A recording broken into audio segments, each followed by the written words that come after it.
High in the Appalachian wilderness, 10-year-old Eli had survived alone for 3 brutal years after his parents vanished without a trace. The abandoned mountain boy trusted no one and nothing until a wounded German shepherd stumbled into his makeshift shelter during a thunderstorm. He nursed the dog back to health, naming him Ranger, and for the first time since his parents disappeared, Eli felt something other than fear. But the next morning, Ranger began acting strangely. He wouldn't eat, wouldn't rest. Instead, he paced frantically at the door, whining toward the dense forest with desperate urgency. When Eli finally followed, Ranger led him to a place that would shatter everything he believed about his past. What had the dog sensed that the boy could not?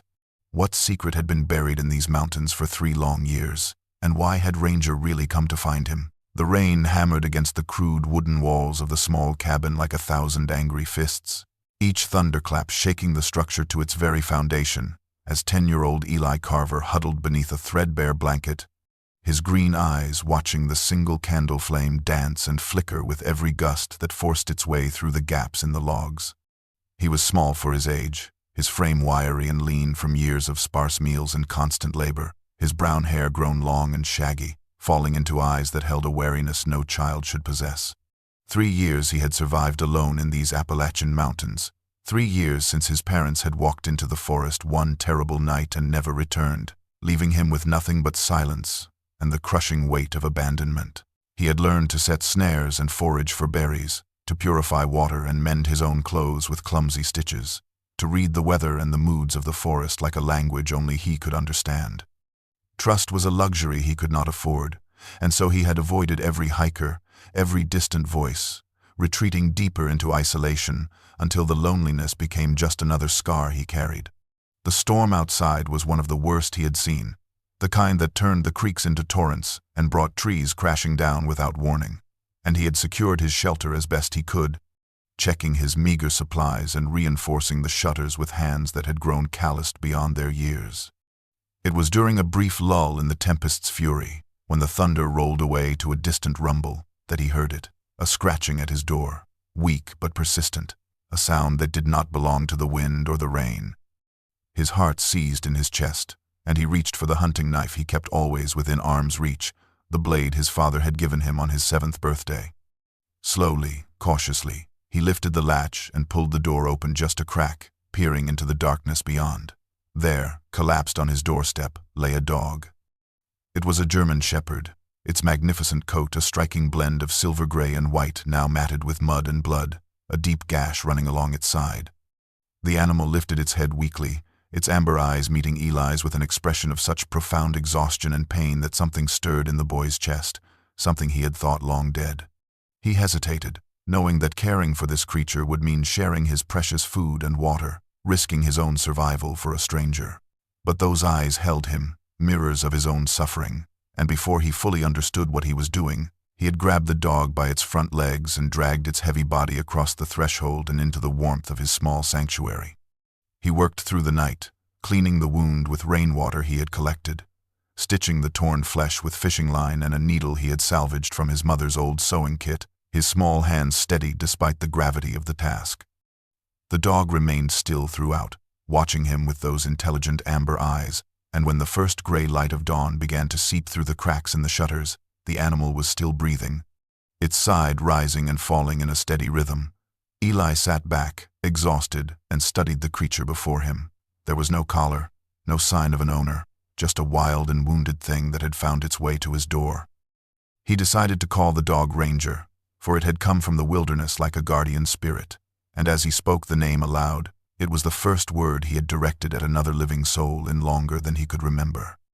Over the following days, Eli cared for Ranger with a dedication that surprised even himself, sharing his food, changing the bandages, speaking softly to the dog about his routines, his fears, his fading memories of a life before solitude. And Ranger listened, always listened, his amber eyes following the boy with an attention that felt almost human. But on the morning when the dog's strength had finally returned, something changed. Ranger refused the food Eli offered, instead pacing frantically at the cabin door, whining with an urgency that bordered on desperation, his gaze fixed on the dense forest beyond. What had the dog sensed that the boy could not see? The memories came to Eli in fragments, sharp and painful like shards of broken glass, and as he watched Ranger pace at the door that gray morning, his mind drifted back to the life he had lived before the silence swallowed everything. His parents, Thomas and Mary Carver, had been naturalists who rejected the noise and corruption of the modern world,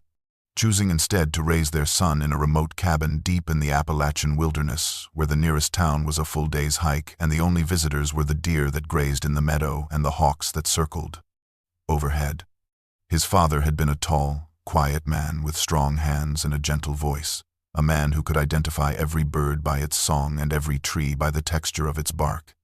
who taught Eli to read animal tracks in the mud and to find his way by the stars when the forest grew dark. His mother had been warmth itself, her laughter filling the cabin like sunlight, her arms always ready to fold him into an embrace that smelled of pine needles and wood smoke, her voice soft as she read to him by candlelight from books about distant lands and ancient heroes. They had lived simply but richly, growing vegetables in a small garden, hunting and foraging for what the land provided. And Eli had known nothing but love and security within the walls of that cabin and the embrace of those woods. He remembered the night everything changed with a clarity that haunted him still, every detail etched into his mind like carvings in stone. It had been autumn, the leaves turning gold and crimson, the air carrying the first bite of the coming winter, and Eli had been sitting at the table working on his letters while his mother prepared a stew over the fire. His father had been standing at the window, his brow furrowed, staring out at something in the darkness beyond. "Strange lights," he had murmured, his voice tight with a concern Eli had never heard before, flickering through the trees up on the ridge, and before Eli's mother could respond, his father had pulled on his coat, grabbed his rifle, and told them he would be back soon, that he just needed to see what was happening up there. Eli remembered the kiss his father pressed to the top of his head, the way his large hand had lingered on Eli's shoulder for just a moment, and then he was gone, swallowed by the night.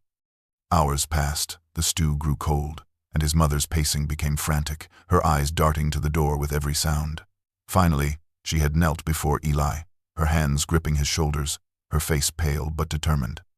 She told him to stay inside, to bolt the door behind her, to wait for them to return, and though her voice was steady, he could see the fear swimming in her eyes. She kissed his forehead, told him she loved him more than all the stars in the sky, and then she too vanished into the darkness, following the path his father had taken toward those mysterious lights on the ridge. Eli waited as he had been told, the bolted door a barrier between him and the terrible unknown, his small body curled in his parents' bed, his ears straining for the sound of their footsteps on the porch. He waited through the night, through the next day, through another night and another day after that, the cabin growing cold as the fire died and his hope died with it. On the third morning, a 7-year-old boy with shaggy brown hair and green eyes that would never again hold the innocence of childhood finally understood that his parents were not coming back. He was alone, abandoned in the vast and indifferent wilderness, and if he was going to survive, he would have to do it himself. In the 3 years that followed, Eli grew lean and hard, his body small for his age but wiry with the muscles of constant labor, his face losing its softness and gaining the sharp, watchful look of a wild creature always alert for danger. His hair grew long and unkempt, falling into eyes that had learned to trust nothing and no one, and the boy who had once laughed and played in the meadow became a ghost, a shadow moving through the forest with silent, careful steps. He had become the abandoned mountain boy, and until Ranger scratched at his door, he had believed he would remain so forever. The sun rose over the mountain ridge, and Eli rose with it, his body tuned to the rhythms of the natural world in a way that no clock or calendar could replicate. And as he swung his legs off the narrow cot and placed his bare feet on the cold wooden floor, his mind was already cataloging the tasks that would fill the hours ahead. Survival was not a single act, but a constant process, an endless series of small labors that together meant the difference between life and death. And Eli had learned to approach each day with the discipline of a soldier and the patience of a monk. First came the water, and he grabbed the 2 battered metal pails that had once belonged to his mother and made his way down the narrow path to the stream that ran through the hollow below the cabin, his eyes scanning the underbrush for any sign of disturbance, any indication that something or someone had passed through during the night. The stream was cold and clear, fed by springs high on the mountain, and he filled the pails carefully, knowing that this water would need to be boiled before he could drink it. a lesson he had learned the hard way during his first terrible winter alone, when a bout of sickness had nearly killed him. Back at the cabin, he started the fire in the stone hearth, coaxing the flames to life with dried moss and kindling he had gathered the day before, then set the water to boil in the blackened pot that hung from an iron hook. While the water heated, he checked his snares, following the circuit he had established through the woods surrounding the cabin, a route that took him past 6 different traps set along rabbit runs and game trails. This morning, 2 of the snares held rabbits, their bodies still warm, and Eli dispatched them quickly and cleanly with his knife, offering a silent word of thanks as his father had taught him to do, acknowledging the life that had been given so that his own might continue. He reset the snares with practiced efficiency, his small fingers working the wire loops and trigger sticks with a skill that had taken months of failure and frustration to develop, and then made his way back to the cabin with his catch. The rabbits would need to be skinned and gutted, the meat cut into strips for drying or chunks for stewing, the pelts scraped and stretched on wooden frames to cure, nothing wasted, every part of the animal serving a purpose. After the morning's hunting came the foraging, and Eli moved through the forest with a basket his mother had woven, gathering whatever the season offered, wild onions and ramps in spring, berries and nuts in summer and fall, roots and bark in the lean winter months when the snow lay deep and the forest seemed to hold its breath. He knew which plants were safe and which were poison, which mushrooms would fill his belly and which would kill him, knowledge passed down from his parents and expanded through his own careful experimentation and observation. The cabin itself required constant maintenance, the logs needing to be chinked against drafts, the roof patched where the wind had torn away the bark shingles, the door rehung when the leather hinges wore through. And Eli had become a passable carpenter and handyman out of sheer necessity, learning to work with the crude tools his father had left behind. He avoided all contact with the outside world, melting into the forest like a deer whenever he heard voices on the distant trails, watching from hidden vantage points as hikers passed through, their bright clothes and loud conversations as alien to him as if they had come from another planet. Twice in the past year, searchers had come close to the cabin, their calls echoing through the trees, but Eli had hidden in a hollow he had dug beneath the floor, lying silent in the darkness until they moved on, his heart pounding with a fear he could not fully explain. He trusted no one, wanted no one, and the isolation that had once been a wound had become a wall he maintained with fierce determination. In the long evenings, when the work was done and the darkness pressed against the windows, Eli would talk to himself, reciting the words his mother had taught him, naming the objects in the cabin, conjugating verbs, telling himself stories just to keep the language alive in his mouth, terrified that if he stopped speaking entirely, he would lose the ability forever and become something less than human. The loneliness was a physical thing, a weight on his chest, a cold hand gripping his heart, but he had learned to bury it beneath the routine, to fill every waking moment with tasks, so that there was no room for the grief and fear to surface. He was alone, utterly and completely alone, and he had accepted that this was how he would live, and how he would eventually die, a ghost in the mountains that the world had forgotten. But then Ranger had come, and for the first time in 3 years, the silence had been broken by something other than his own voice. The sky had been wrong all day, a sickly yellow-gray that hung low over the mountains like a bruise, and Eli had felt the storm coming in his bones long before the first distant rumble of thunder echoed through the valley. He had learned to read the weather the way his father had taught him, watching the behavior of the birds and the direction of the wind, noting how the leaves on the trees turned their pale undersides to the sky, and how the air grew thick and heavy with moisture, and everything told him that this would be no ordinary storm. By late afternoon, he had secured everything he could, dragging his tools and supplies inside, reinforcing the wooden shutters with extra pegs, checking the roof for loose shingles that might tear away in a strong wind, and stacking extra firewood beside the hearth so he would not need to venture out once the tempest struck. He filled every container he had with water from the stream, knowing that the creek would turn to a muddy torrent once the rain began, and he laid out his emergency supplies on the table: candles, matches wrapped in oilcloth to keep them dry, his knife, a length of rope, the small first aid kit he had assembled from scavenged materials over the years. When the storm finally broke, it did so with a fury that took even Eli by surprise, the wind rising from a moan to a shriek in a matter of minutes, tearing at the cabin as if it meant to rip it from its foundation and scatter it across the mountain. The rain came not in drops but in sheets, a solid wall of water that hammered against the walls and found every crack and gap, dripping onto the floor in a dozen places despite all his preparations. Lightning split the sky in blinding forks, each flash illuminating the cabin's interior in stark white light, and the thunder that followed was not a rumble but a physical concussion, a sound so loud and close that it shook the logs and rattled the few items on his shelves. Eli huddled near the fire, his blanket wrapped around his thin shoulders, watching the candle flame gutter and dance with each gust that forced its way through the chinks in the walls. And he thought of his parents, wondered if they had ever weathered a storm this fierce, wondered if they were out there somewhere in the darkness or if they had become part of the mountain itself, their bones resting beneath the roots of the ancient trees. The hours crawled past, each one an eternity of noise and violence, and Eli dozed fitfully, startling awake with each crash of thunder, his hand instinctively reaching for the knife he kept beside him. It was during a brief lull, when the wind died to a low moan and the rain slackened to a steady drumming, that he heard it, a scratching at the door, faint but unmistakable, a sound that did not belong to the storm. His heart lurched in his chest, and he rose slowly, the knife gripped in his small fist, his bare feet silent on the wooden floor as he approached the door. Every instinct told him to stay hidden, to ignore whatever was out there and wait for it to go away. But the scratching came again, weaker this time, followed by a sound that might have been a whimper,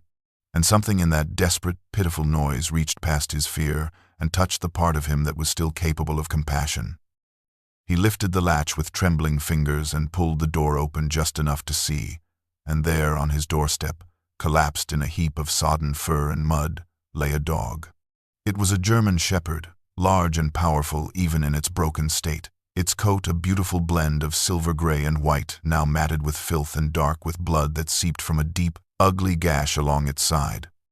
The animal lifted its head with obvious effort, its amber eyes meeting Eli's, and in that gaze the boy saw exhaustion and pain, and something else, something that looked almost like hope,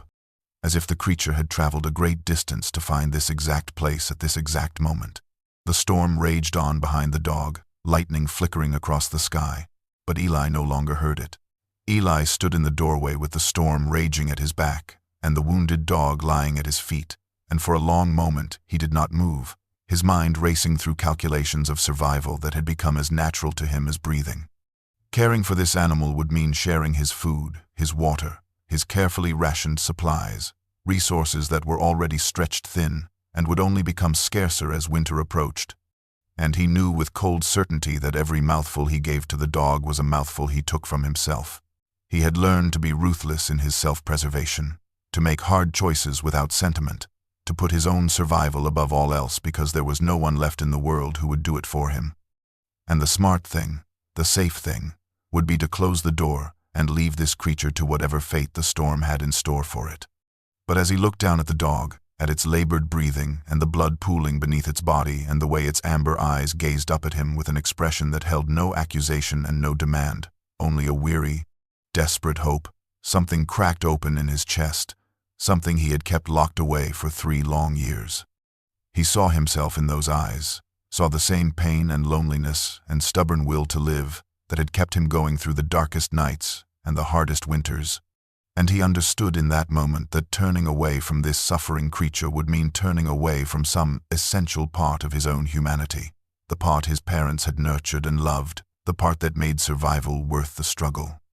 He made his decision before he fully realized he had made it, setting down his knife and bending to grab the dog by its front legs, bracing himself against the animal's weight. The dog was heavy, far heavier than Eli had expected, and his thin arms trembled with the effort as he dragged it across the threshold and into the cabin, the animal's hind legs leaving a smear of blood and mud on the wooden floor. He kicked the door shut against the howling wind and stood for a moment, catching his breath, looking down at the creature now lying in the middle of his home, this intruder that he had willingly invited into his sanctuary. The dog watched him, its eyes following his every movement but its body perfectly still, as if it understood that any sudden motion might shatter the fragile trust that was forming between them. Eli gathered what he needed, a pail of the rainwater he had collected, clean rags torn from an old shirt that had once belonged to his father, the fishing line and needle he used for mending, the small bottle of alcohol he kept for disinfecting cuts and scrapes. He knelt beside the dog and began to work, first cleaning away the mud and blood to get a clear look at the wound. The gash was deep and ugly, running along the animal's side from just behind its front leg to the middle of its belly, the flesh torn and ragged as if it had been caught on something sharp, a jagged rock or a broken branch or perhaps something worse. Eli cleaned the wound as gently as he could, dabbing away the dried blood and the dirt, and though the alcohol must have burned terribly, the dog did not snap or growl or try to pull away, only let out a soft whimper and continued to watch him with those trusting amber eyes. The stitching was the hardest part, pushing the needle through the torn flesh and pulling the fishing line tight to close the wound. Work that required steady hands and a strong stomach. And Eli found both within himself, drawing on reserves of determination he had not known he possessed. He worked through the night while the storm raged outside, pausing only to add wood to the fire and to murmur soft words of reassurance to the dog, words that felt strange in his mouth after so long speaking only to himself. By the time the first gray light of dawn began to seep through the cracks in the shutters, the wound was closed, a neat line of stitches holding the flesh together, and the dog's breathing had steadied.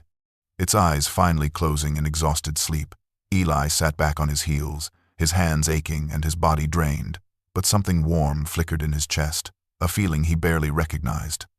He had saved a life, and in doing so, he had remembered what it meant to be more than just a creature fighting to survive. The storm had exhausted itself some time before dawn, its fury spent, leaving behind a world that was washed clean and eerily silent, and when Eli woke from the shallow, restless sleep he had fallen into beside the hearth, the first thing he saw was the dog watching him. The animal had not moved from where Eli had left it, lying on its side on the old blanket he had spread across the floor, but its eyes were open now, alert and clear, and its breathing was steady and strong in a way it had not been during the desperate hours of the night. Eli sat up slowly, his muscles stiff and aching from sleeping on the hard floor, and for a long moment he simply looked at the creature he had saved, seeing it properly for the first time now that the panic and the darkness had passed. The dog was magnificent, even in its weakened state, a German shepherd of obvious quality and breeding, larger than any dog Eli had ever seen, its body thick with muscle beneath the heavy coat. And what a coat it was, a striking blend of silver gray and pure white that seemed to shimmer in the pale morning light filtering through the cabin's windows, the colors of mist and snow and moonlight, as if the animal had been fashioned from the mountain itself. The fur was still matted in places with dried blood and mud, but even so, its beauty was undeniable, a wildness and nobility that took Eli's breath away. He moved closer, slowly and carefully so as not to startle the animal, and knelt beside it, his eyes searching for a collar, a tag, any indication of where this creature had come from or to whom it might belong. There was nothing, no collar around the strong neck, no markings of any kind, just the dog itself, a mystery wrapped in silver fur. The animal watched him approach without fear, its amber eyes tracking his movements with an intelligence that felt almost human, and when Eli reached out a tentative hand, it did not flinch or growl but simply waited, allowing him to touch the thick fur of its neck, to feel the warmth and life pulsing beneath. A feeling rose in Eli's chest, something he could not name, a mixture of wonder and gratitude and a fierce, sudden protectiveness that surprised him with its intensity. This dog had come to him out of the storm, out of the wild darkness of the forest, appearing on his doorstep like something from the old stories his mother used to tell, tales of guardian spirits who took the form of animals and watched over those who lived in the deep woods. He needed to call the dog something, needed to give it a name, because a creature this remarkable could not simply be called dog, and as he stroked the soft fur and looked into those steady amber eyes, a name rose in his mind as if it had been waiting there all along. "Ranger," he said aloud, and his voice sounded strange in his own ears, rusty and uncertain from years of speaking only to himself. But the word felt right, felt true, a name for a creature that had ranged through the wilderness and found its way to him. The dog's ears perked forward at the sound, its tail giving a single slow wag against the blanket, and Eli felt something shift inside him, some wall that he had built around his heart developing its first crack. "You're going to be okay, Ranger," he said, and though the words were simple, they were the first he had spoken to another living soul in 3 years, the first time his voice had been directed at someone who might actually hear and understand.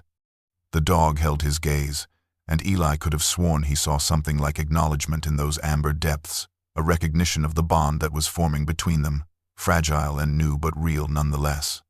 He was no longer alone, and though he did not yet understand how much this wounded animal would change his life, he knew in that moment that nothing would ever be quite the same again. The days that followed took on a new rhythm, a cadence that Eli had never known during his years of solitude, and he found himself rising each morning not with the grim determination of mere survival but with something that felt almost like anticipation.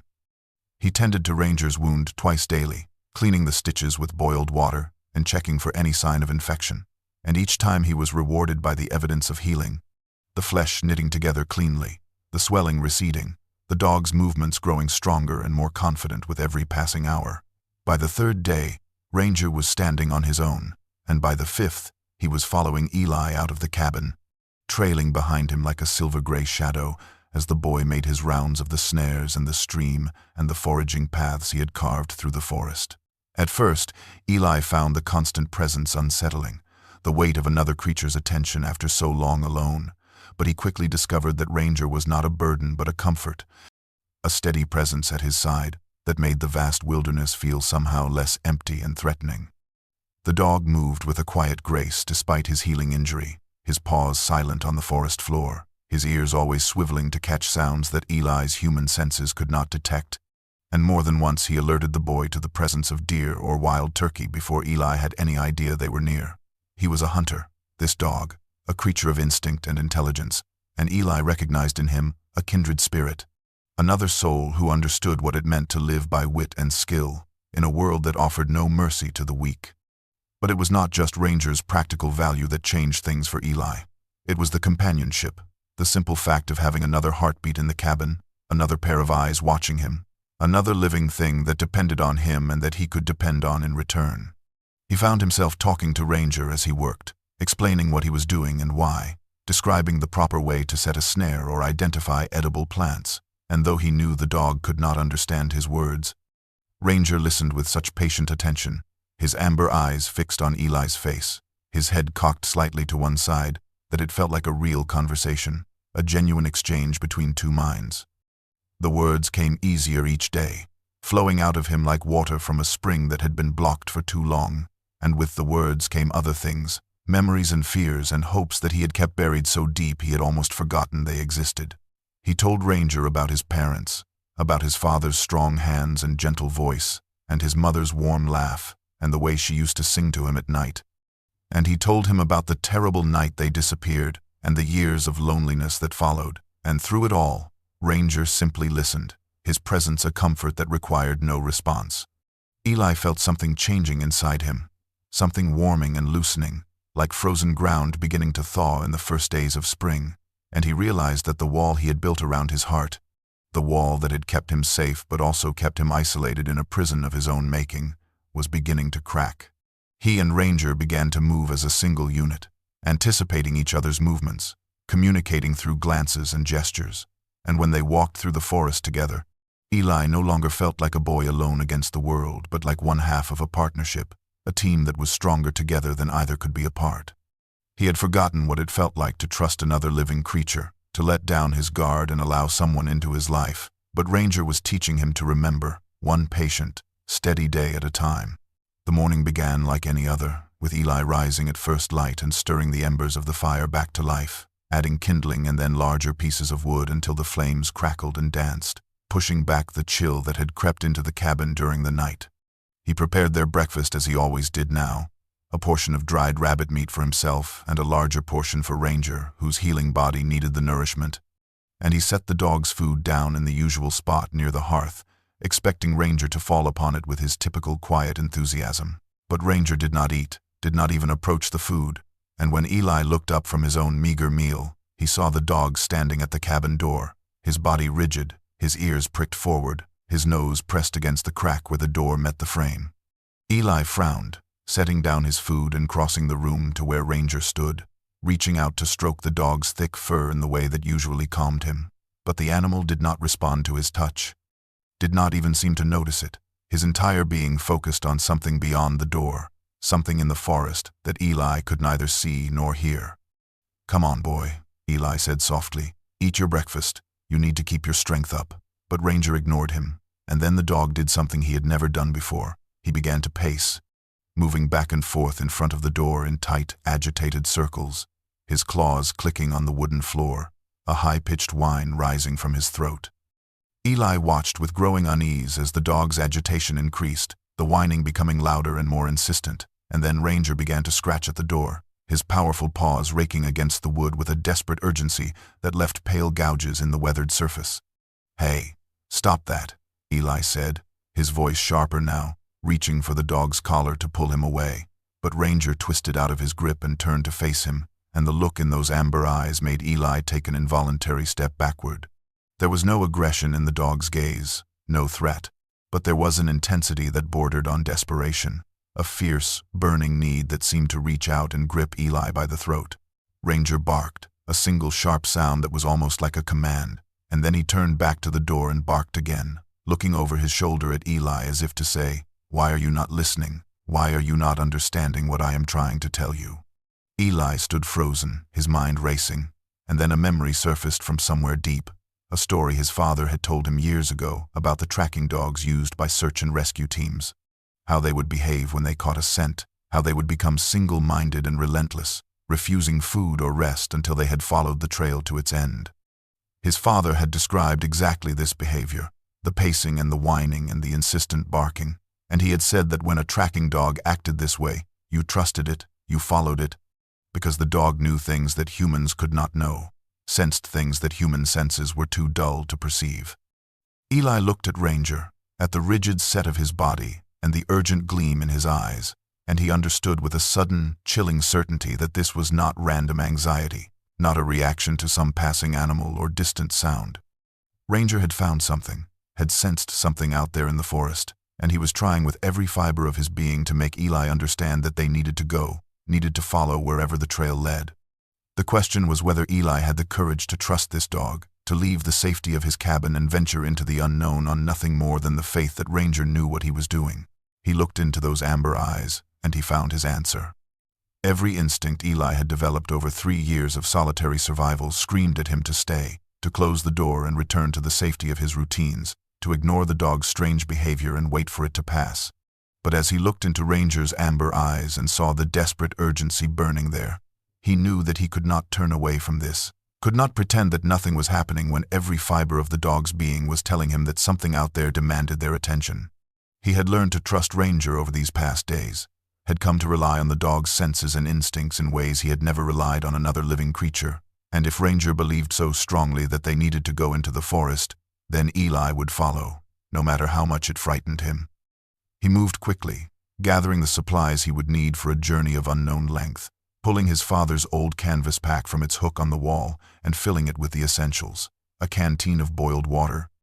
strips of dried meat wrapped in cloth, a handful of the nuts and berries he had gathered, the small first aid kit he had assembled, a length of rope, and his father's compass, the brass casing worn smooth by years of handling, the needle still true and steady after all this time. He pulled on his warmest jacket, the one he had patched and repatched until it was more thread than original fabric, and he tucked his hunting knife into his belt, the familiar weight of it a small comfort against the fear that coiled in his stomach. Ranger watched his preparations with an intensity that bordered on impatience, pacing back and forth in front of the door, and the moment Eli reached for the latch, the dog was pushing through,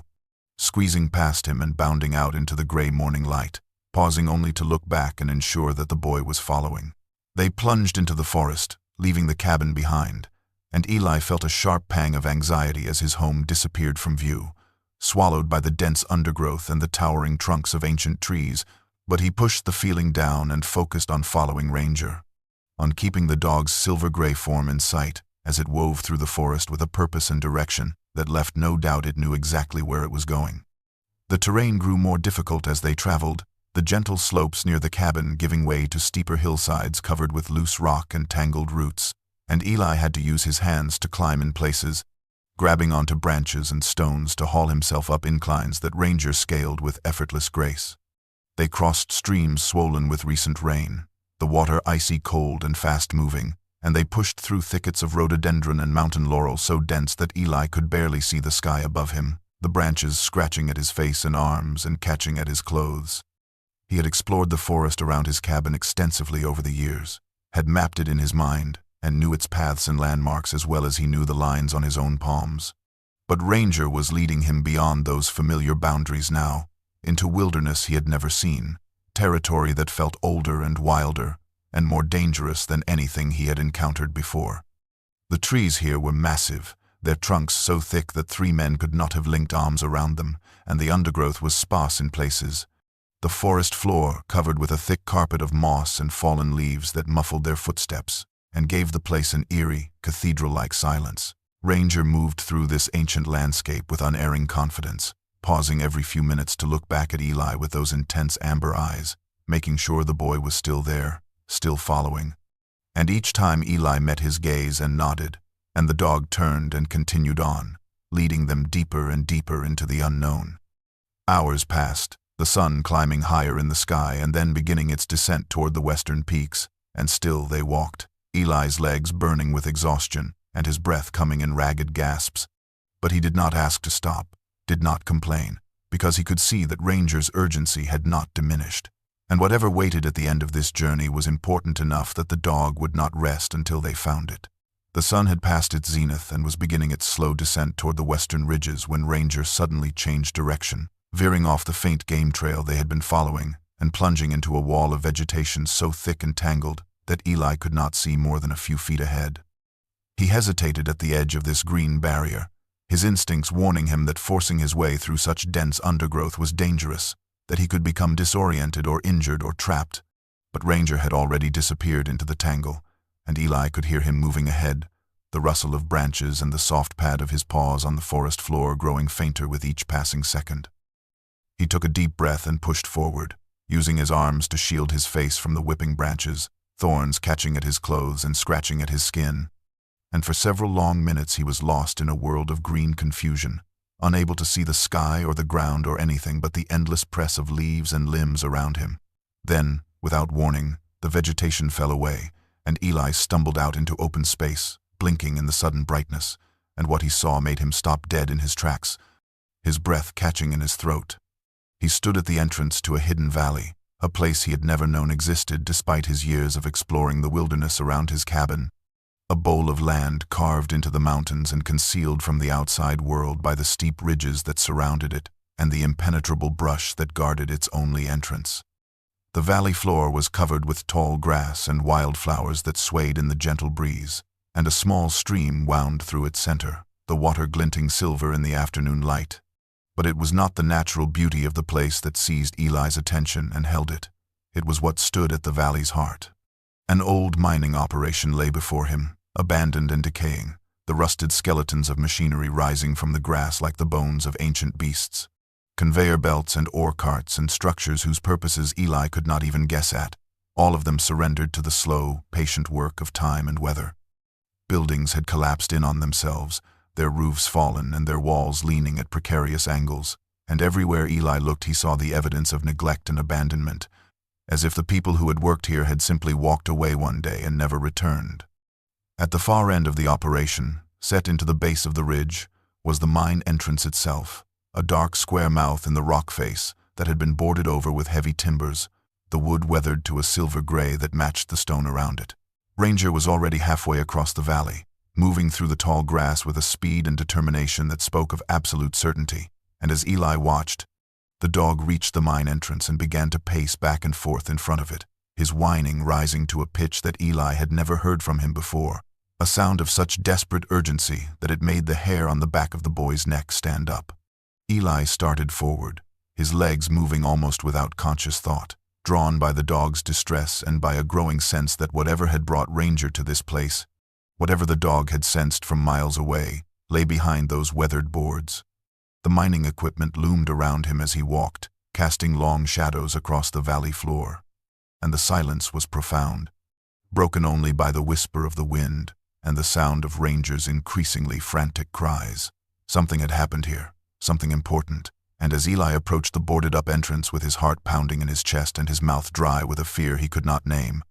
he understood that what he found behind those timbers would change everything he thought he knew about his life and his past, and the parents who had vanished into the forest 3 years ago and left him alone in the world. Ranger was frantic by the time Eli reached the mine entrance, the dog's powerful paws scraping against the weathered boards with a desperate intensity. his claws leaving pale gouges in the gray wood as he tried to tear his way through the barrier, and the sounds coming from his throat were no longer whines but something closer to cries, a keening that spoke of urgency beyond anything Eli had witnessed from the animal before. Eli dropped to his knees beside the dog, his own heart hammering against his ribs, and he examined the boards that sealed the entrance, seeing now that they had been nailed in place with heavy spikes. The heads rusted but the shaft still solid in the wood, a barrier meant to keep people out and whatever lay within safely hidden from the world. He pulled his hunting knife from his belt, wedging the blade beneath the edge of one board and prying with all his strength, the wood groaning and creaking but refusing to give, and beside him Ranger continued his assault, his paws bleeding now from the effort but his determination undiminished. Eli worked methodically, moving from board to board, loosening each one a little at a time, his small hands aching and his muscles burning with the effort, and finally, after what felt like hours but was probably only minutes, the first board came free with a screech of protesting nails, clattering to the ground at his feet. The second board followed more easily, and then the third, and soon there was a gap large enough for Eli to squeeze through. A dark opening that breathed out air that was cold and damp and smelled of earth and stone and something else, something that Eli could not identify but that made his stomach clench with an emotion he could not name. He pulled the small flashlight from his pack, the one he had scavenged from a hiker's abandoned campsite 2 years ago, and he clicked it on, the beam cutting through the darkness of the mine entrance, illuminating rough stone walls and a floor of packed dirt that sloped downward into the mountain. Ranger pushed past him, squeezing through the gap and disappearing into the tunnel, and Eli followed, his heart in his throat and his hands trembling so badly that the flashlight beam danced and wavered across the walls. The tunnel was low and narrow, forcing Eli to duck his head, and the darkness pressed in around him like a physical weight, the small circle of light from his flashlight, the only thing holding it at bay. He had taken perhaps a dozen steps when Ranger stopped abruptly, his body rigid, his nose pointed at something on the ground just ahead, and Eli moved forward, lowering the flashlight beam to see what had captured the dog's attention. The light fell upon a small object lying in the dirt, and for a moment Eli did not understand what he was seeing, his mind refusing to process the information his eyes were sending, and then recognition crashed over him like a wave of icy water and he fell to his knees, a sound escaping his throat that was half gasp and half sob. It was a locket, a small oval of tarnished silver on a delicate chain, and Eli knew it instantly, knew it as well as he knew his own face, because he had seen it every day of his life until the night his parents disappeared, had watched it glint in the firelight as his mother bent to kiss him goodnight, had held it in his small hands as she told him that it contained a picture of him as a baby, and that she wore it always because it kept him close to her heart. His mother had never removed this locket, had worn it every moment of every day, and yet here it was, lying in the dirt of this abandoned mine, and the implications of that simple fact tore through Eli's mind like a wildfire, burning away everything he thought he knew, and leaving behind only questions and a terrible, dawning understanding. His parents had been here, had found this place, and whatever had happened to them, whatever fate had befallen them on that terrible night 3 years ago, the answer lay somewhere in the darkness ahead. Eli clutched his mother's locket in his trembling fist, the tarnished silver biting into his palm, and for a long moment he could not move, could not breathe, could only kneel there in the dirt of the mine tunnel with tears streaming down his face, and his mind reeling from the implications of what he had found. Ranger pressed against him, the dog's warm body a solid comfort in the cold darkness, and after a time Eli drew a shuddering breath and forced himself to his feet, wiping his eyes with the back of his hand and slipping the locket into his pocket where he could feel its weight against his leg, a tangible connection to the mother he had lost. He could not fall apart now, could not surrender to the grief and shock that threatened to overwhelm him, because there was more to discover here, more answers waiting in the darkness ahead, and he owed it to his parents to find out what had happened to them, to learn the truth no matter how painful it might be. He raised the flashlight and pointed it deeper into the tunnel, the beam revealing rough stone walls that glistened with moisture and a ceiling that sagged in places, supported by ancient wooden timbers that were cracked and rotting and looked as though they might give way at any moment. The air was thick with dust that swirled in the flashlight beam and caught in Eli's throat, making him cough, and with each step he took the temperature dropped and the silence grew more profound, a silence so complete that he could hear his own heartbeat pulsing in his ears. Ranger moved ahead of him, the dog's senses alert for danger, his nose working constantly as he sampled the stale air, and Eli followed close behind, one hand trailing along the wall for balance on the uneven ground. They passed side tunnels that branched off into impenetrable darkness, and Eli forced himself to ignore them, to focus on the main passage and trust that Ranger would lead him where he needed to go. The tunnel opened suddenly into a larger chamber, and Eli swept the flashlight around, the beam revealing a space perhaps 20 feet across with a ceiling high enough that he could stand upright, and what he saw there made him gasp and take an involuntary step backward. Someone had been living here, or at least staying here, and recently enough that the evidence of their presence was still fresh and undisturbed. Against one wall lay a sleeping bag, unrolled and rumpled as if its occupant had just risen from it, and beside it sat a small camp stove and a collection of dented pots and utensils. Empty food cans were stacked in a neat pile near the entrance, their labels faded but still legible, brands that Eli recognized from the supplies his parents used to bring back from their rare trips to town. Scattered across the floor were papers, dozens of them, some crumpled and some spread flat, covered with handwriting and diagrams and photographs.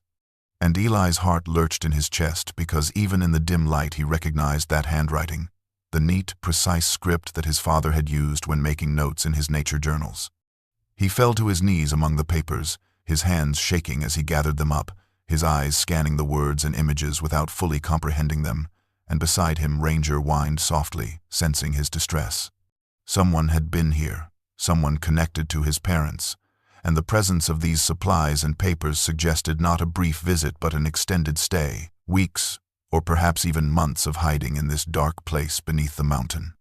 A wild, desperate hope flared in Eli's chest, a hope he had thought long dead, and he looked around the chamber with new eyes, searching for any sign that his parents might still be alive,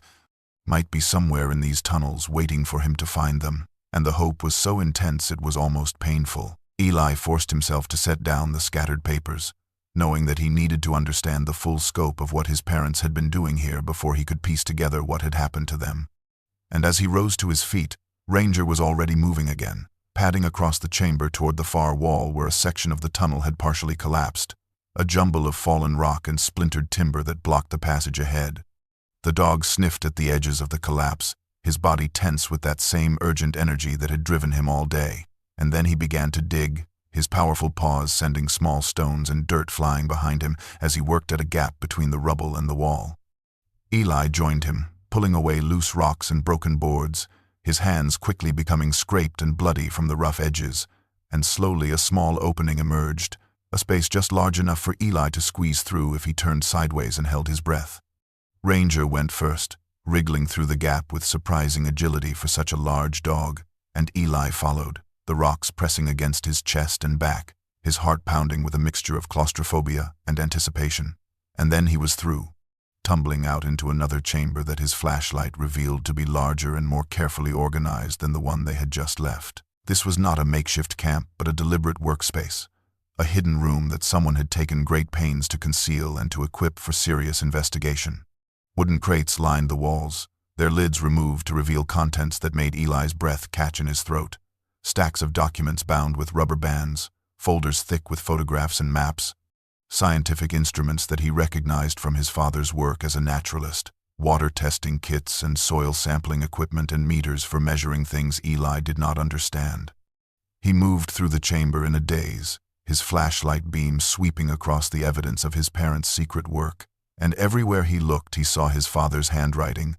those neat, precise letters covering page after page with observations and measurements and conclusions that Eli could only partially comprehend. He picked up a folder at random and opened it, finding inside a series of photographs that showed the mining operation in the valley above, but not as Eli had seen it today, abandoned and decaying. These photos showed the mine in operation, trucks loaded with ore, men in hard hats moving among the machinery, and in several images a dark liquid seeping from pipes into the stream that ran through the valley floor. The next folder contained water quality reports, columns of numbers with certain figures circled in red ink and annotated in his father's hand, words like contamination and toxic levels and illegal dumping that made Eli's stomach clench with growing understanding. His parents had not simply stumbled upon this mine, they had been investigating it, systematically gathering evidence of something terrible that was happening here, something that the people responsible clearly wanted to keep hidden from the world. Another folder held correspondence, letters and emails that his father had somehow obtained, communications between mining company executives and local officials that spoke of payments and arrangements and the need for discretion. A paper trail that documented what could only be described as corruption and criminal conspiracy. Eli sank onto one of the crates, overwhelmed by the scope of what he was discovering, his mind struggling to reconcile the parents he remembered, the gentle naturalists who had wanted only to live quietly in the woods and teach their son to love the natural world, with the investigators who had uncovered this evidence and hidden it away in a secret chamber beneath the mountain. They had been fighting something, his parents, fighting against powerful people who were poisoning the land and the water, and they had been doing it in secret because they knew how dangerous that fight would be. He looked at Ranger, who sat watching him with those steady amber eyes, and he understood now why the dog had brought him here, why this place had called out to some deep instinct in the animal. The answers were here, all of them, and Eli would not leave until he had found them all. Eli lost track of time in that hidden chamber, sitting cross-legged on the cold stone floor with his father's documents spread around him like pieces of a terrible puzzle, and as he read through page after page, folder after folder, the full scope of what his parents had discovered slowly revealed itself to him in all its horrifying detail. The mining company was called Apex Mining Corporation, and according to his father's meticulous notes, they had been extracting ore from this site for years, operating under permits that had been obtained through bribes and falsified environmental reports. But the mining itself was only part of the story, the smaller part as it turned out, because what Apex was really doing here was far worse than simple illegal extraction. They were using this remote, hidden valley as a dumping ground for toxic waste, not just from this mine but from operations across the region, trucking in barrels of chemicals and heavy metals and industrial poisons under cover of darkness and disposing of them in the old mine shafts, letting the contamination seep into the groundwater and flow down through the mountain into the streams and rivers that supplied drinking water to towns and farms for miles around. Eli read his father's water quality analyses, the numbers meaningless to him but the words his father had written in the margins all too clear. Arsenic levels 50 times the legal limit. Lead contamination off the charts, mercury and cadmium, and a dozen other poisons turning the mountain streams into rivers of slow death. His father had documented everything with the precision of a scientist and the passion of a man who loved the natural world and could not bear to see it destroyed, photographing the trucks as they arrived at night, collecting samples from streams and wells throughout the region, obtaining internal company documents through means that Eli could not even guess at, building a case so thorough and so damning that no court could ignore it and no bribe could make it disappear. His mother had been his partner in all of it, her handwriting appearing alongside his father's on many of the documents, her photographs capturing the evidence that would prove the company's guilt, and together they had assembled a record of corporate crime and official corruption that stretched back years and implicated some of the most powerful people in the county. But they had known the danger, had understood that the people they were exposing would stop at nothing to protect themselves, and as Eli dug deeper into the files, he found evidence of that awareness growing with each passing week, notes about being followed, about strange vehicles parked near their cabin, about warnings delivered through intermediaries that they should mind their own business if they knew what was good for them. The final document Eli found was his father's journal, a leather-bound book that he remembered seeing on his father's desk every evening, and he opened it with trembling hands to the last entry, dated the same day his parents had disappeared. The handwriting was hurried, the words slightly smeared as if written in haste, and as Eli read them, the tears he had been holding back finally spilled down his cheeks. "They know we're watching," his father had written. "They've found out somehow, and I think they're coming for us tonight. We're going to lead them away from the cabin, away from Eli. And if something happens to us, the proof is here. Everything we've gathered, everything we've documented, it's all here, and it's enough to bring them down. Whoever finds this, please make sure it gets to someone who can use it. Please make sure our work wasn't for nothing. And please, God, protect Eli, keep him safe. He's the most important thing in the world to us, and we love him more than we can ever say." Eli closed the journal and held it against his chest, sobbing now, understanding at last that his parents had not abandoned him, had never abandoned him. They had died protecting him, leading the killers away from the cabin so their son would live, sacrificing themselves so that he might survive and so that the truth they had uncovered might someday come to light. Eli wiped his eyes with the back of his hand, His father's journal still clutched against his chest, and he knew that he could not afford to surrender to his grief. Not yet. Not when there was still more to learn. More pieces of the puzzle that might help him understand exactly who had taken his parents from him and why. He set the journal aside with reverent care and turned back to the scattered documents, forcing himself to approach them with the same methodical attention his father had brought to his investigation, examining each photograph and each page of notes with eyes that were red from crying but sharp with a new and burning purpose. It was in the third folder he opened that he found it, a photograph that stopped his breath and made the blood in his veins turn to ice. An image so clear and so damning that he understood immediately why his parents had hidden it here in this secret chamber where no one would ever think to look. The photograph showed 3 men standing in front of a large building that Eli recognized as the county courthouse in the town his parents had sometimes visited for supplies. And the men were smiling and shaking hands with the easy confidence of people who believed they were untouchable, who believed that their money and their power placed them above the law and beyond the reach of consequence. 2 of the men wore expensive suits that looked out of place against the modest backdrop of the small mountain town, their faces smooth and well-fed, their postures radiating the arrogance of wealth. And the third man wore the uniform of a county official, a badge glinting on his chest that Eli could not quite make out, but that spoke of authority and public trust. It was the pin on the lapel of one of the suited men that drew Eli's attention and held it, a small emblem in gold and black that he had seen before, that he recognized with a jolt of memory that was almost physical in its intensity. The logo of Apex Mining Corporation. The same logo he had seen on the sides of trucks rumbling along the distant roads below the mountain. Trucks he had always avoided. Trucks that now took on a sinister significance he had never imagined. These were the men responsible for poisoning the mountains, for corrupting the officials who were supposed to protect the land and the people, for turning this hidden valley into a dumping ground for their toxic waste. And these were the men who had discovered that his parents were gathering evidence against them, who had sent someone to silence them on that terrible night 3 years ago, who had made them disappear so thoroughly that a 7-year-old boy had been left to believe he had simply been abandoned.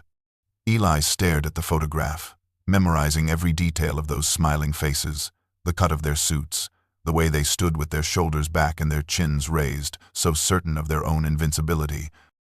And he felt something new kindling in his chest, something hot and fierce that burned away the last of his tears and left behind a hard, cold clarity. These men had killed his parents, had stolen his family and his childhood, and left him alone in the wilderness to survive or die, and they had done it to protect their profits, to keep their crimes hidden, to ensure that no one would ever hold them accountable for the poison they were spreading through the mountains he loved. Eli did not know their names yet, did not know where to find them or how to reach them, but he knew their faces now, knew the symbol they wore on their lapels. And he made a silent vow in that dark chamber, with Ranger pressed warm against his side, that he would find a way to make them pay, to finish what his parents had started, to bring the evidence out of this mine and into the light where it could do what his mother and father had always intended it to do. He tucked the photograph carefully into his pocket alongside his mother's locket, 2 pieces of the past that would guide him toward a future he was only beginning to imagine. And he turned to Ranger with a new resolve hardening in his green eyes.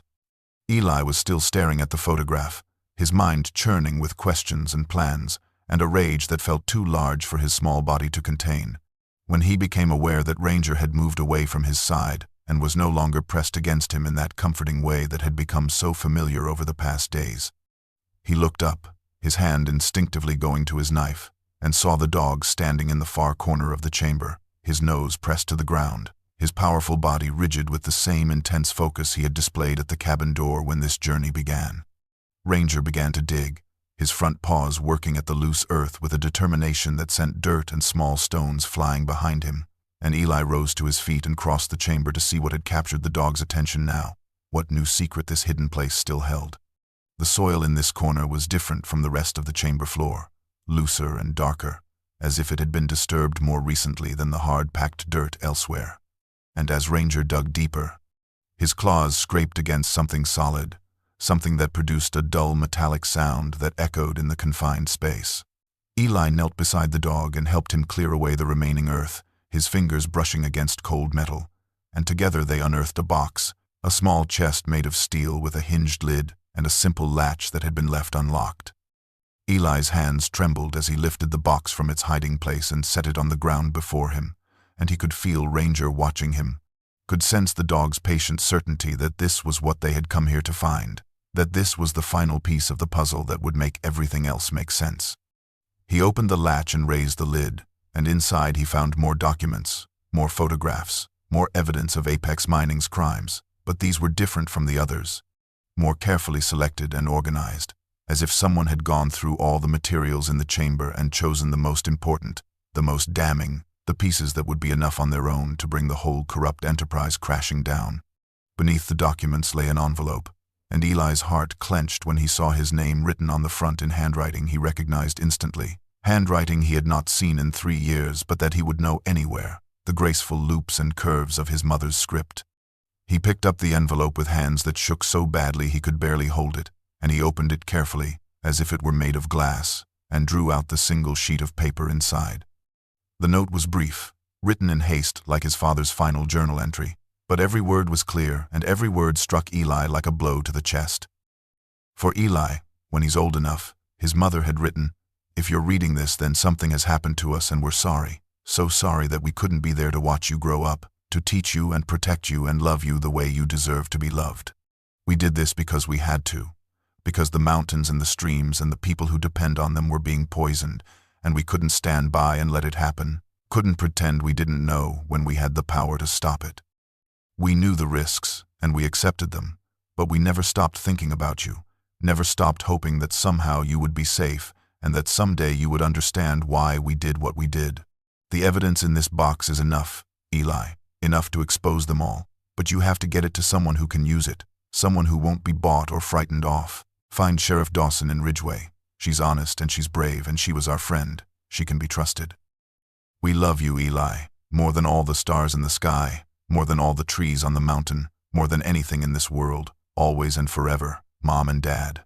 Eli read the note 3 times, the words blurring through his tears, and then he pressed the paper to his chest and wept for his parents and for himself and for the 3 years he had spent believing they had abandoned him when all along they had loved him enough to die for him. Eli sat in the darkness of the hidden chamber for a long time after reading his mother's note. The steel box opened before him and his parents' final words echoing in his mind, and he felt the weight of the choice that lay before him, pressing down on his shoulders like a physical burden that threatened to crush him into the cold stone floor. He could take the evidence and leave it here, seal the chamber back up and return to his cabin and his snares and his solitary routine, continue surviving the way he had for 3 years, hidden and safe and alone, letting the truth remain buried in this mountain tomb where no one would ever find it. The people who had killed his parents were powerful and ruthless, men in expensive suits who could corrupt officials and make witnesses disappear, men who would not hesitate to silence a 10-year-old boy if they learned he possessed proof of their crimes. And Eli was small and young and had no one in the world to protect him or help him or stand beside him if things went wrong. He knew the wilderness, knew how to survive in these mountains, but he knew nothing of courts and lawyers and the machinery of justice, nothing of how to take a box of documents and photographs and turn them into accountability for the men who had destroyed his family. The safe choice, the smart choice, would be to stay hidden, to live out his days in the solitude he had carved for himself, to let his parents' sacrifice be enough and not risk throwing his own life away in a fight he could not possibly win. But even as these thoughts ran through his mind, Eli knew that he could not do it, knew that choosing safety would mean choosing a kind of death, a slow suffocation of everything his parents had believed in, and everything they had tried to teach him about courage and responsibility, and standing up for what was right even when standing up was hard. He thought about his father's journal, about the dedication and precision with which he had documented Apex's crimes, refusing to look away even when looking meant danger. And he thought about his mother's note, the love and hope that shone through every word, the faith she had placed in him to be old enough someday to understand and to act. They had not raised him to hide, had not taught him to read and think and question the world so that he could spend his life cowering in a cabin while evil men poisoned the mountains and went unpunished for murder. They had raised him to be brave, to be good, to care about things larger than his own survival. And if he turned his back on their sacrifice now, if he let fear win, then he would be betraying not just their memory but the very core of who he was and who they had wanted him to become. Ranger pressed against his leg, the dog's warm, solid weight, a steady presence in the darkness, and Eli looked down into those amber eyes that had guided him here, that had never wavered. that had trusted him completely from the moment they met, and he realized that he was not truly alone, that he had a partner now, a companion who would stand beside him no matter what lay ahead. He thought about what it meant to live, really live, not just to survive, but to have purpose and meaning, to be connected to something beyond the daily struggle for food and warmth. And he understood that hiding was not living, that 3 years of isolation had kept his body alive, but had slowly been killing something essential in his spirit. His parents had died to protect him, and to protect the truth, and the only way to honor that sacrifice, the only way to truly live again, was to finish what they had started, to take the evidence out of this darkness and into the light where it could do what they had always intended it to do. Eli wiped his eyes and stood up, his jaw set and his small hands steady as he closed the steel box and lifted it in his arms. He looked at Ranger and nodded, and the dog rose to his feet, ready to follow wherever this next journey led. The decision was made, and there was no turning back. Eli emerged from the mine into the fading light of late afternoon. The steel box clutched against his chest, and he knew immediately that he could not wait until morning to begin his journey, that every hour he delayed was an hour the men who had killed his parents might use to discover that their secrets were no longer safe. He returned to the main chamber and gathered what supplies remained there, filling his father's old canvas backpack with the most critical evidence from the steel box, the photographs and documents his mother had selected, her note, and the journal with his father's final entry.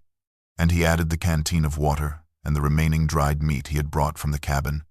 knowing it would have to sustain them both for what he estimated would be a journey of at least 15 miles through rugged mountain terrain. Ridgeway lay to the east, down out of the high mountains and into the foothills, where the forest gave way to farms and scattered houses, and eventually the small grid of streets that made up the town proper. And Eli had never been there, had only heard his parents speak of it when they returned from their occasional supply runs. But he knew the general direction, and he had his father's compass, and most importantly he had Ranger, whose senses would guide them through the darkness and warn them of dangers long before Eli's own eyes and ears could detect them. They set out as the sun touched the western ridges, moving quickly through the hidden valley and back into the dense forest, and Eli pushed himself to maintain a pace that made his legs burn and his lungs ache, driven by an urgency that left no room for rest or hesitation. The night came on fast in the mountains, the shadows pooling beneath the trees, and then spreading until they swallowed everything, and Eli navigated by compass and by the feel of the terrain beneath his feet, following the downward slope of the land toward the east, trusting Ranger to alert him to obstacles and dangers he could not see. The dog moved just ahead of him, a pale shape in the darkness, pausing whenever Eli fell too far behind, waiting with patient loyalty until the boy caught up before pressing on again. And Eli had never been more grateful for the bond they had formed, for the miracle that had brought this wounded animal to his door on that stormy night. They had been traveling for perhaps 3 hours, the forest growing less steep and the trees beginning to thin, when Ranger suddenly stopped, his body going rigid, a low growl rumbling in his throat. And Eli froze beside him, his heart hammering as he strained to see or hear whatever had alarmed the dog. Then he heard it too, distant but unmistakable, the growl of engines somewhere below them on the mountain, and through the trees he saw lights, not the steady glow of houses but moving beams that swept back and forth across the forest, searchlights mounted on vehicles that were prowling the logging roads that crisscrossed the lower slopes. Eli dropped to the ground, pulling Ranger down beside him, and they lay motionless in the underbrush as the lights swept past. And Eli understood with a chill that turned his blood to ice that these were not random travelers or late-night hunters. These were people searching for something, searching for someone, and he knew in his gut that the something was the evidence he carried in his pack and the someone was him. They must have discovered the mine, must have found the chambers disturbed and the steel box missing, and now they were hunting him, the powerful and ruthless men who had killed his parents, and who would not hesitate to kill a child to protect their secrets. Eli waited until the lights had moved on, until the sound of the engines had faded to a distant murmur, and then he rose and pressed forward, moving with even greater caution now, avoiding any open ground, staying in the deepest shadows, knowing that his life and his parents' legacy depended on reaching Ridgeway before the hunters found him. The forest had thinned considerably as they descended, the ancient trees giving way to younger growth, and the dense underbrush opening into clearings that made Eli nervous, exposed spaces where he and Ranger could be seen from a distance, and he knew they were getting close to Ridgeway because he could see lights in the valley below, the scattered glow of houses and street lamps that represented civilization and safety, and the end of this desperate journey. Dawn was perhaps an hour away, the eastern sky just beginning to lighten from black to deep blue, and Eli allowed himself to feel the first fragile stirrings of hope that they might actually make it, that the evidence in his pack would reach Sheriff Dawson and his parents' sacrifice would finally mean something. They were crossing a dirt road, one of the logging tracks that wound through the foothills, when the headlights appeared, two bright beams that swept around a curve perhaps 100 yards to their left, and Eli's heart seized in his chest as he grabbed Ranger's collar and tried to pull the dog into the shadows on the far side. But they were too slow, too exposed, and even as they scrambled for cover, the vehicle braked hard, its tires skidding on the loose gravel, and Eli heard doors opening and men's voices shouting, harsh and urgent, and he knew with a sickening certainty that they had been spotted. He ran, his small legs pumping as hard as they could, crashing through the underbrush with Ranger at his side, branches whipping at his face and tearing at his clothes, and behind him he heard the men following, their heavy boots pounding the earth, their flashlight beams cutting through the darkness and sweeping across the trees as they searched for the boy they had glimpsed on the road.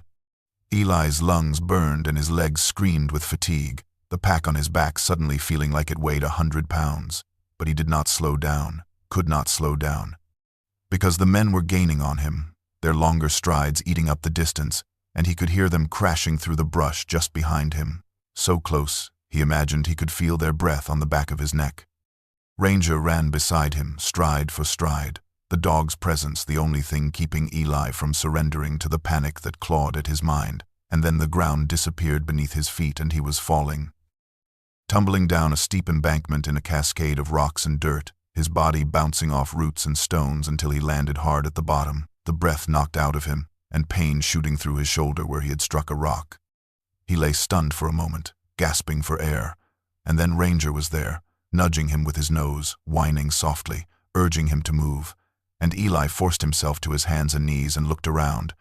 seeing that he had fallen into a ravine, a narrow cut in the earth with steep walls and a small stream running along its bottom.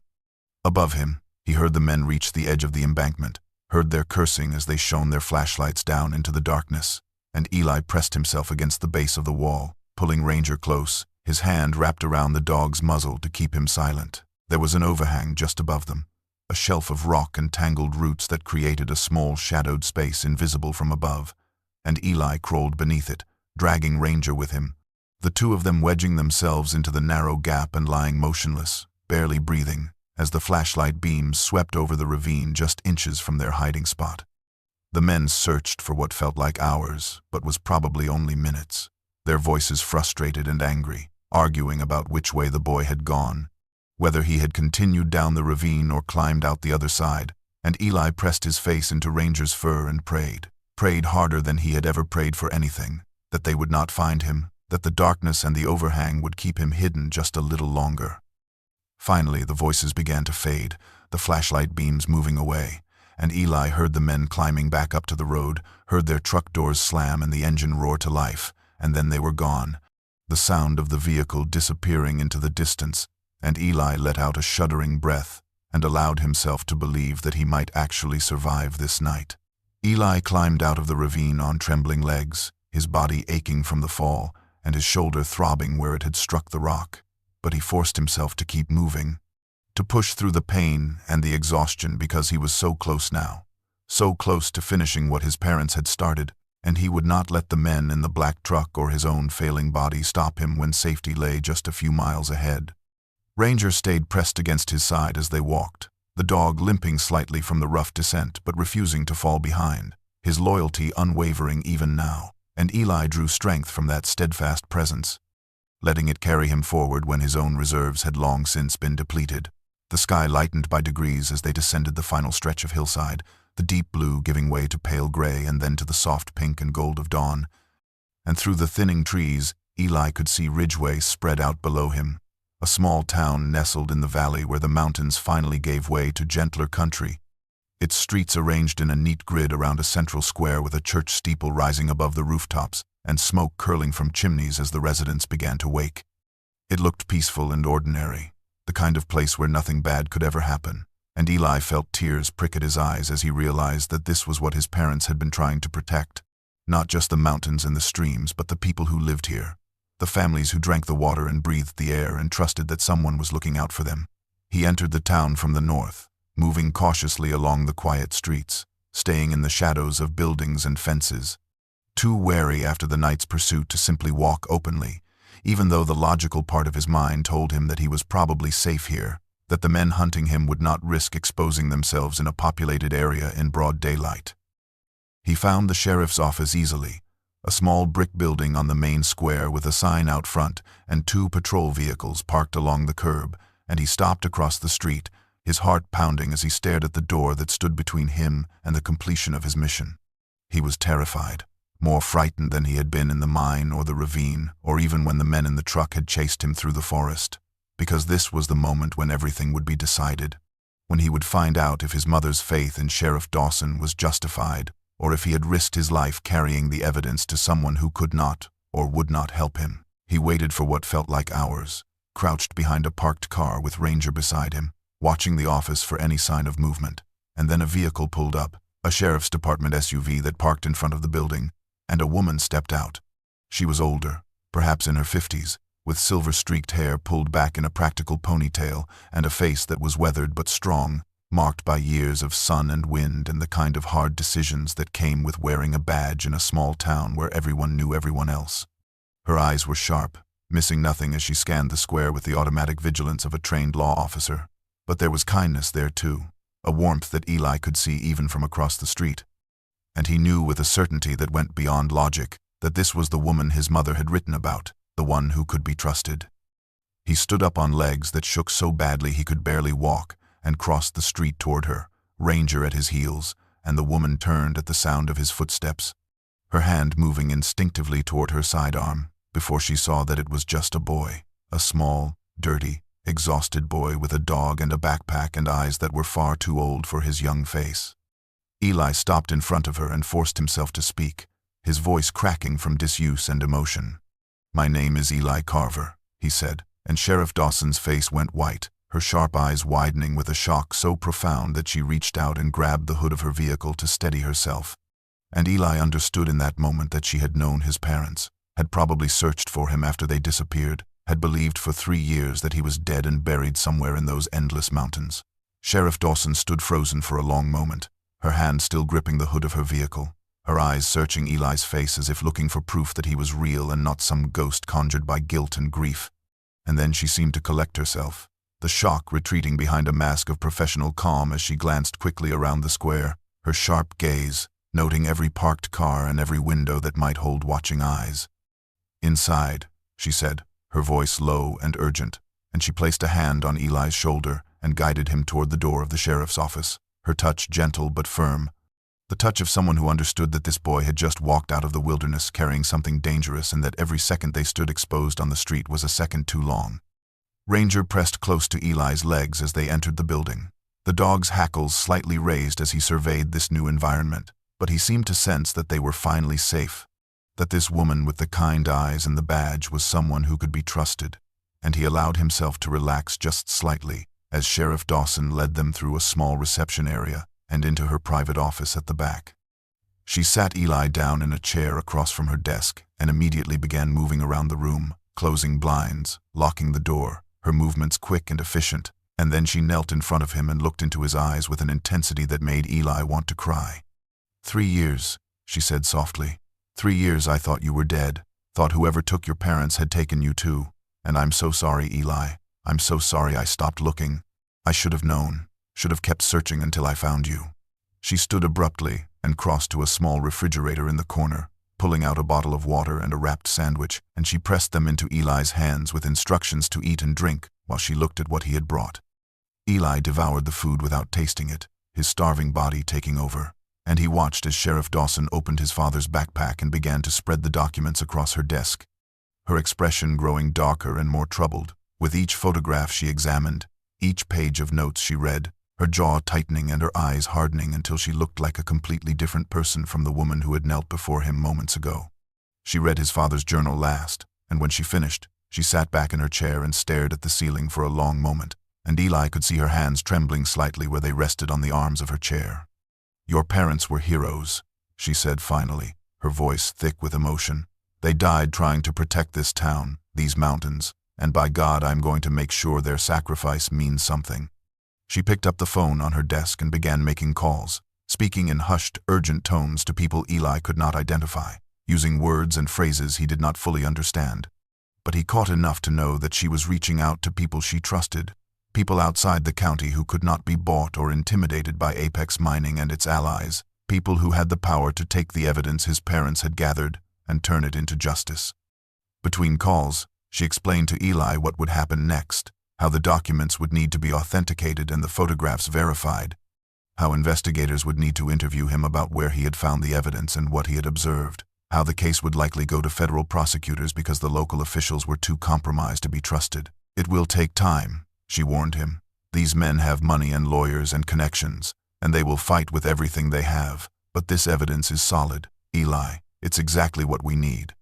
And when we're done, Apex Mining will be finished, and everyone who helped them cover up their crimes will be going to prison for a very long time." She reached across the desk and took his hand, her grip strong and reassuring. "Your parents would be so proud of you," she said, and Eli finally let himself believe that the nightmare might actually be ending, that the truth his mother and father had died for was finally going to come out. Sheriff Dawson had just finished her last phone call, her face set with grim determination as she explained to Eli that federal agents would arrive by morning to take custody of the evidence and begin the process of building a case.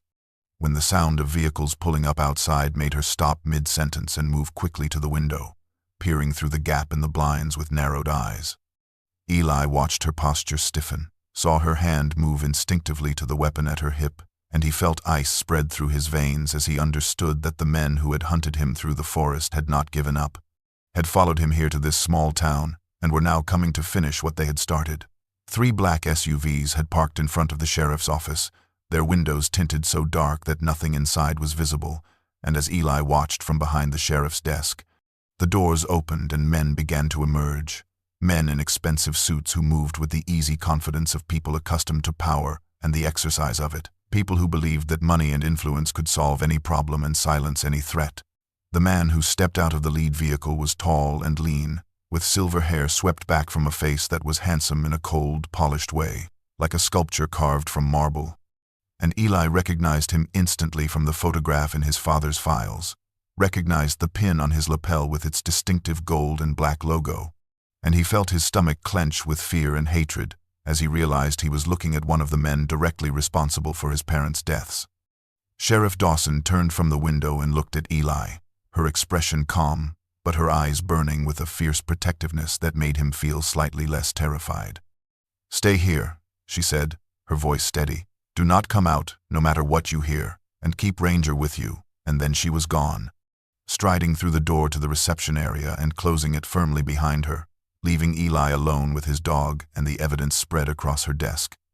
He could hear voices through the door, the sheriff's tone flat and professional, and then another voice, smooth and cultured and dripping with false concern, a voice that made Eli's skin crawl even though he could not make out the words. He crept closer to the door, pressing his ear against the wood, and now he could hear the conversation clearly, could hear the man from the photograph introducing himself as Vincent Crane, Executive Vice President of Apex Mining Corporation, expressing his deep concern about reports that a troubled young runaway had been spreading wild accusations about the company.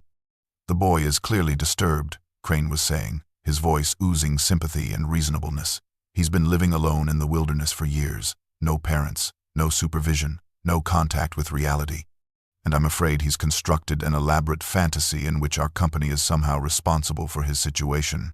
The documents he's carrying are obvious forgeries, crude attempts to implicate innocent people in crimes that never occurred, and we're here to offer our assistance in getting this poor child the help he so desperately needs."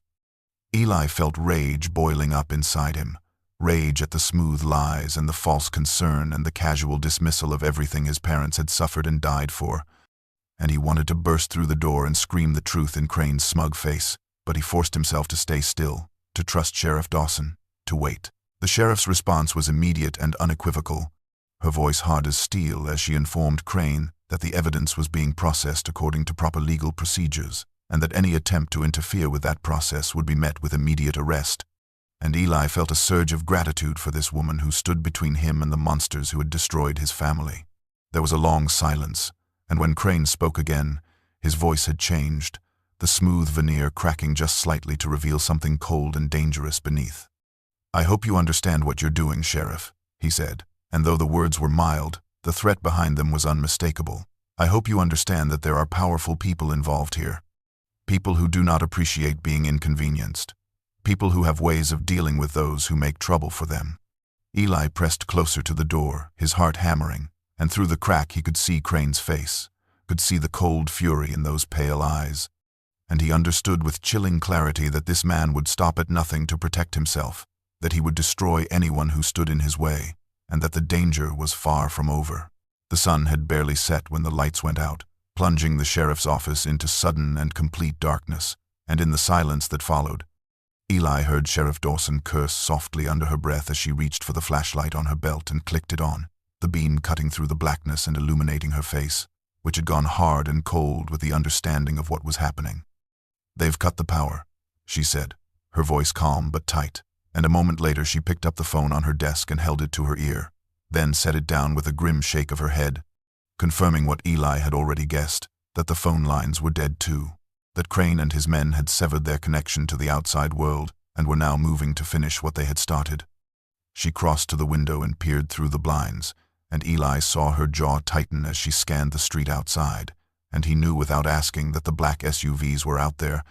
that men were taking up positions around the building, that they were surrounded and trapped with no way to call for help and no way to escape. Ranger had risen to his feet the moment the lights went out, his body rigid and his ears pricked forward, and now he began to pace in front of the door, a low, continuous growl rumbling in his chest as he sensed the danger closing in around them. And Eli watched his dog and felt a strange calm settling over him, a clarity that pushed aside the fear and left only a cold, hard determination to see this through no matter what happened. Sheriff Dawson moved quickly around the office, her flashlight beam dancing across the walls as she gathered weapons and ammunition from a locked cabinet, a shotgun and a rifle and extra magazines for her sidearm, and she set them on the desk within easy reach before turning to Eli with an expression that was both fierce and tender. "I need you to hide in the back," she said. "There's a storage room with no windows and a solid door. You take Ranger and you stay there until this is over, and I don't want to hear any arguments."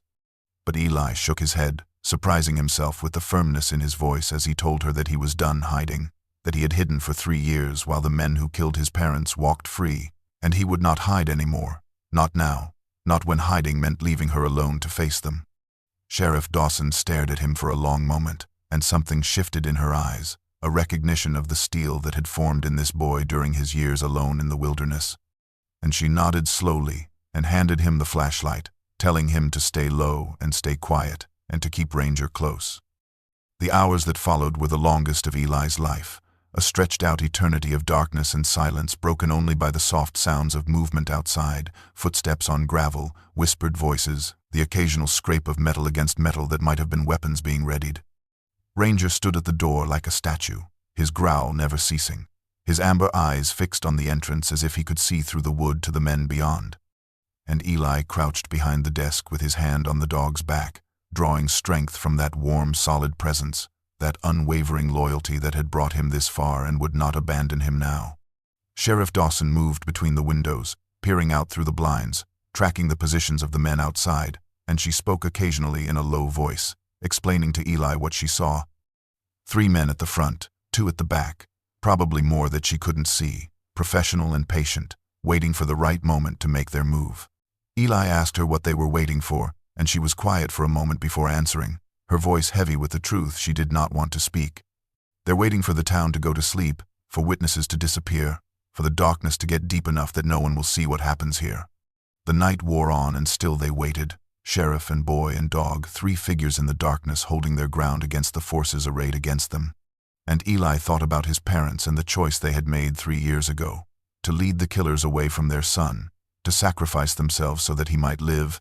and he understood now what that choice had cost them and what it had meant, understood that courage was not the absence of fear but the decision to stand firm despite it, and he made his own choice in that moment, to honor their memory by refusing to run, by staying and fighting for the truth they had died to protect. The first light of dawn was just beginning to touch the eastern sky when Eli heard it, a sound that cut through the oppressive silence of the siege like a blade through cloth. The rhythmic thump of helicopter rotors growing louder with each passing second, and he saw Sheriff Dawson's face transform from grim determination to fierce triumph as she realized what that sound meant. Her calls had gotten through before Crane's men cut the lines. Her urgent messages to the state police and the FBI had reached their destinations, and now help was descending from the sky in a thunderous wave of justice that would sweep away the men who had surrounded them through the long, dark hours. Eli rushed to the window beside the sheriff and watched as 3 helicopters appeared over the ridge, their spotlights cutting through the gray dawn, and below them a convoy of vehicles with flashing lights came roaring into town from both directions. State police cruisers and black federal SUVs that screeched to a halt in the square and disgorged agents in tactical gear who fanned out with weapons raised. Crane's men never had a chance to resist, caught between the forces on the ground and the helicopters above, and Eli watched with savage satisfaction as they were ordered to their knees and handcuffed one by one, their expensive suits grinding into the dirt of the street. Vincent Crane himself was dragged from his vehicle with his face a mask of disbelief and fury, unable to comprehend that his money and power had finally failed him, and as the agents led him past the sheriff's office, his eyes met Eli's through the window, and the boy stared back without flinching, letting Crane see the face of the child he had orphaned and the instrument of his destruction. In the weeks that followed, the evidence from the mine triggered an investigation that spread like wildfire, exposing the full scope of Apex Mining's crimes and the network of corruption that had protected them. And one by one the guilty were indicted and arrested, from executives to officials to the men who had carried out the order to silence Thomas and Mary Carver. Eli's parents were honored as heroes, their names cleared and their sacrifice recognized, and though it could not bring them back, it meant that they had not died in vain. The cemetery lay on a gentle hillside overlooking the valley, and Eli stood before 2 simple granite headstones that bore his parents' names, the morning sun warming his face as he read the words carved beneath: "Beloved parents, courageous hearts, forever remembered." It had taken weeks to arrange the burial, to bring Thomas and Mary Carver down from the mountain where their remains had finally been discovered in a ravine not far from the mine. But now they were at rest, laid to peace with the truth of their sacrifice known to the world and their killers facing justice. Eli felt the tears sliding down his cheeks but did not wipe them away, letting them fall freely as he whispered his goodbye, telling his parents that he understood now why they had done what they did, that he was proud of them, that he would spend his life trying to be worthy of their love and their courage. Ranger sat beside him, the dog's warm body pressed against his leg, and Eli looked down into those amber eyes that had guided him through the darkness and led him to the truth. And he understood with sudden clarity that this was no ordinary animal, that Ranger had come to him for a reason, sent by fate or providence, or perhaps by his parents themselves, to find their son and show him the way home. Sheriff Dawson stood a few paces back, giving him space to grieve, but when Eli turned to her, she stepped forward and extended her hand, and in her eyes he saw the offer she had made the day before: to become his guardian, to give him the home and family he had lost, to help him build a new life from the ashes of the old. Eli took her hand and held it tightly, and together they walked away from the graves, Ranger padding along beside them. 3 souls bound together by loss and courage, and the promise of a future that his parents had sacrificed everything to give him.